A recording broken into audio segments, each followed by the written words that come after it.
La question n'est pas de savoir si nous allons être touchés, mais quand la réunion le sera.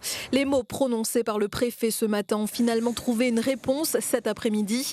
Un homme de 80 ans de retour de voyage aux États-Unis a été testé positif au Covid-19. Pris en charge au CHU Nord, son état de santé ne présente pas de signes de gravité selon l'ARS. Des recherches sont en cours pour identifier les personnes qui auraient été en contact rapproché et prolongé avec cette personne, car le virus est contagieux.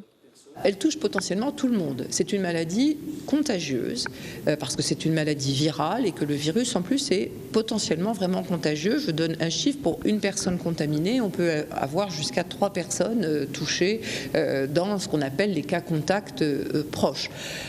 La bonne nouvelle effectivement, c'est que dans 80% des cas, la maladie est totalement bénigne. Voilà, c'est une petite ou une grosse grippe et c'est la raison pour laquelle on sait aujourd'hui qu'on pourra la prendre en charge à domicile dans des bonnes conditions.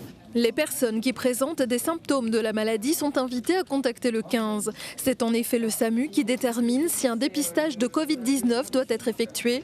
Des critères bien spécifiques entraînent le lancement de la procédure. Le dépistage ne peut pas être systématique. Déjà, ça n'apporterait rien. Dépister quelqu'un alors qu'il n'a pas de signe ne veut pas dire qu'il ne l'aura pas dans 3 jours, qu'il l'aura pas dans une semaine. Donc on dépiste des gens qui présentent des signes et qui présentent un contact possible. Ça veut dire le contact avec une personne ou avec dans un foyer épidémique, un pays ou une région de la France métropolitaine, si on veut parler de cela. Les personnes susceptibles d'avoir des symptômes du Covid-19 peuvent également se tourner vers leur médecin traitant, mais en prenant des précautions pour prémunir le personnel de santé et les autres patients. On pourra peut-être mettre en place de la téléconsultation pour faire un premier tri, entre guillemets, de savoir s'il faut se voir, s'il faut qu'ils viennent, et s'ils viennent, qu'on organise la salle d'attente pour pas qu'ils soient au milieu des autres patients surtout. D'autres mesures ont été prises pour éviter une propagation de la maladie.